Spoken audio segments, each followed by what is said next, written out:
بے پاسے بنن کی ضرورت ہے.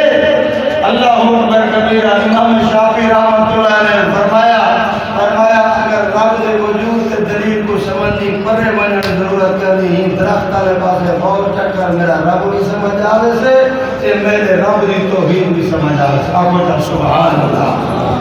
امام احمد رحمۃ اللہ علیہ کو کہیں نے پوچھا امام صاحب اللہ دے وجود دی دلیل لوا پروردگار دی وجود دی دلیل لوا.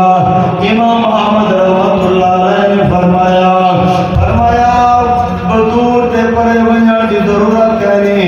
اگر تیرے گھر دے اندر ککڑے تیرے گھر دے اندر مرغی ہے فرمایا مرغی والے پاسے غور کر میرا رب بھی سمجھ آوے سے میرے رب دا وجود بھی سمجھ آوے سے.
چھوٹے چھوٹے چیٹے چیٹے پردے ہوندے ان کو دامنا ہوندے یہ پتہ نہیں تو کتنا پردے نیڑے اندر اللہ نے یہ جگڑے بند کیتے. اللہ نے جو اندر ہوا نہ بجے اور ہوا نہیں ویندی آکسیجن نہیں ویندا.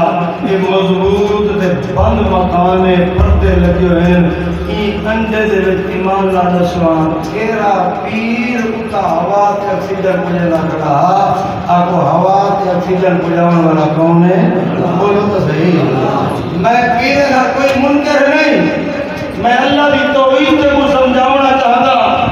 70 80 سال دیگے سفید لگایا سر دے بال کالے اور سفید دیگے لیکن بندے شرک کرے شرک دی بوم گھنتے قبر دے اندر بن سوتے مشرک بنتے قبر دے اندر بن سوتے. اللہ دے نال اللہ دی مخلوق کو شریک کر شرک دی بوم گھن شرک دی گندگی گھنتے قبر دے اندر بن سوتے. یہ جی گندگی ہے دھوئی جڑا دی گندگی کہانی گناہ کی گندگی دھوئی بھی سکتی ہے لیکن شرک کی گندگی بولو تو صحیح شرک کی گندگی دھوئی جڑانی کوئی نہیں. فرمایا اگر انسان اگر بندہ فرمایا صحیح العقیدہ ہے کہ شرک کی بو اپنے قریب نسیاں دیتا اگر انہیں کمیاں پڑھتایا دیگن اس مطلب یہ نہیں ہوتا تو مول بیادہ بیٹا جو گناہ جن بخشید رہن کوئی گناہ کے دن تیرے بلے اللہ پکڑے دے اللہ ذلیل تے نسلہ ذلیل تے خوار کر دے. یہ مطلب یہ نہیں اگر کمی کوئی آ گئی ہے تو فرمایا گناہ معاف تھی سکتے. فرمایا گناہ والی بدبو معاف تھی سکتی ہے. اللہ اکبر کبیرہ لیکن شرک دی بدبو کی ہو جائے اللہ فرمائے دے مشرک کو میں رب جہنم دا کتا بنے سا.